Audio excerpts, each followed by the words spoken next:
ایک واقعہ ضرور کوٹ کرنا چاہوں گا کہ میں اپنے شیخ محترم کے ساتھ ایک سفر میں تھا، تو کسی بات پر گفتگو چل رہی تھی، تو آپ نے فرمایا کہ اللہ کا بہت بڑا کرم ہے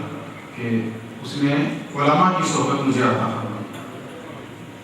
تو میں نے بردستہ اس پر یہ کہہ دیا، چونکہ بہرحال یہ ایک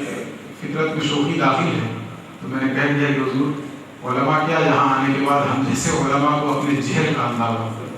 کس قدر جاری، ہمیں اس کی حقیقت اور اپنی حقیقت کا علم ہوا کہ ہمارے اندر ہے کیا۔ اس پر آپ نے بڑا خوبصورت جواب دیا کہ یہ بھی اللہ کا ایک بہت بڑا فضل ہے، کیونکہ اللہ فرماتا ہے انہ کان ظلوما جہولا، یہ بھی اللہ کا فضل ہے کہ تم پر اس آیت کی نشانی کھلی۔ تو میں نے پھر شوخی کرتے ہوئے عرض کیا کہ حضور ایک اور آیت کی نشانی کھلی، تو آپ نے پوچھا وہ کیا؟ تو میں نے عرض کیا وَعَلَّمْنَاهُ مِن لَدُنَّا عِلْمًا، کہ اللہ رب العزت نے اپنے فضل سے ہمیں اس بارگاہ میں پہنچا دیا اور اس ذات کی خدمت میں پہنچا دیا جو ہمارا یقین ہے، ہم دوسروں میں نہیں تھوپتے، ہمارا یقین ہے کہ براہ راست چشمہ نبوت سے استفادہ کرتے ہیں، یہ ہمارا یقین ہے، ہم دوسروں میں نہیں تھوپتے، ہمارا یقین ہے کہ براہ راست چشمہ نبوت سے استفادہ کر رہے ہیں، مستفیض ہو رہے ہیں۔ یہ بھی ایک عجیب اتفاق ہے کہ ہم لوگ جو ہیں اکثر و بیشتر جو مدرسوں کا پتہ پوچھتے ہیں، آج حضرت مفتی صاحب کی گفتگو میں جو ایک نام بار بار ذکر ہوا امام شاہرانی کا، ہمارے دوستوں نے، میں نے تو نہیں پڑھا لیکن ہمارے دوستوں نے مجھے بتایا کہ ان کے پیر و مرشد حضرت علی خفاص رحمۃ اللہ علیہ ایک امی صوفی بزرگ تھے، جنہوں نے کسی مدرسے میں جا کے علم نہیں حاصل کیا تھا، براہ راست چشمہ نبوت سے استفادہ کیا تھا۔ میں ایک دوسرا نام بھی ذکر کروں گا جو مجھے کافی دنوں سے معلوم بھی ہے اور عجیب حیرت بھی ہوتی ہے کہ جس درس نظامی سے ہم لوگ پڑھ کر نکلے، اس درس نظامی کو مرتب کرنے والے حضرت مولا نظام الدین جو ان کے پیر و مرشد تھے،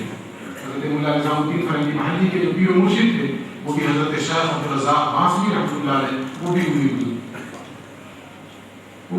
تھے۔ بسا اوقات ایسا بھی ہوتا تھا کہ بہت سے ایسے دقیق مسائل کے حل کے لیے حضرت مولا نظام الدین ان کے پاس جاتے اور ان سے وہ مسئلہ عرض کرتے، اور پھر اس کے بعد حضرت گفتگو فرماتے۔ مولا نظام الدین کہتے حضور میں سمجھ گیا، آپ فرماتے اچھا تم سمجھ گئے، میں نہیں سمجھا۔ تو اللہ کا فضل ہے، میں اس پر کوئی زیادہ گفتگو نہیں کرنا چاہتا ورنہ پھر بات دوسری طرف نکل جائے گی۔ اب پھر میں منظوم خراج عقیدت پیش کرنے کے لیے جناب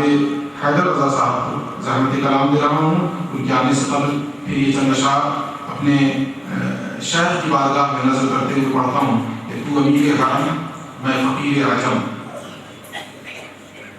بتائیے کہ حضور نبی اکرم صلی اللہ علیہ وسلم کی شان میں لکھے گئے ہیں، لیکن میں عقیدت کے طور پہ یہ کہہ رہا ہوں کہ تو امیر حرم میں فقیر عجم، تیرے گن اور یہ لب میں طلب ہی طلب، تو عطا ہی عطا تو کجا من کجا، تو عطا ہی عطا تو کجا من کجا، تو ابد آفرین میں ہوں دو چار پل، تو ابد آفرین میں ہوں دو چار پل، تو یقین میں گمان میں سخن تو عمل، تو ابد آفرین میں ہوں دو چار پل،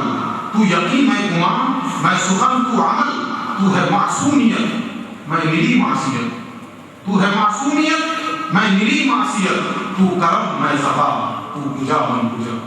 تو کرم میں صفا تو کجا من کجا، تو ہے احرام انوار باندھے ہوئے، تو ہے احرام انوار باندھے ہوئے، میں درودوں کی دستار باندھے ہوئے، کعبہ عشق تو میں تیرے چار سو، کعبہ عشق تو میں تیرے چار سو، تو اثر میں دعا تو کجا من کجا، تو اثر میں دعا تو کجا من کجا، تو حقیقت ہے میں صرف احساس ہوں، تو سمندر میں بھٹکی ہوئی پیاس ہوں،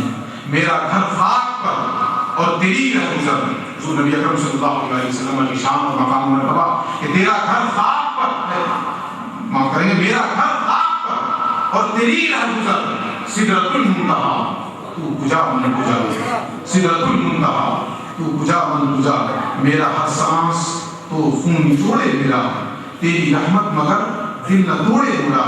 کاسے ذات ہوں تیری خیرات ہوں، تو سخی میں بتا تو کجا من کجا، ڈگمگاؤں جو حالات کے سامنے، آئے تیرا تصور مجھے تھام لے، میری خوش قسمتی میں تیرا امتی، تو جزا میں رضا تو کجا من کجا، میرا ملبوس ہے پردہ پوشی تیری، میرا ملبوس ہے پردہ پوشی تیری، مجھ کو تابع سخن دے خاموشی تیری، میرا ملبوس ہے پردہ پوشی تیری، مجھ کو تابع سخن دے خاموشی تیری، تو جلی میں خفی، تو اٹل میں نفی، تو سلا میں گلا، تو کجا من کجا، تو جلی میں خفی، تو اٹل میں نفی، تو سلا میں گلا، تو کجا من کجا۔ دوریاں سامنے سے جو ہٹنے لگی، جالیوں سے نگاہیں لپٹنے لگی، آنسوؤں کی زبان ہو میری ترجمہ، دل سے نکلے صدا تو کجا من کجا۔ یہاں کے حیدر رضا صاحب چند اشعار کے ساتھ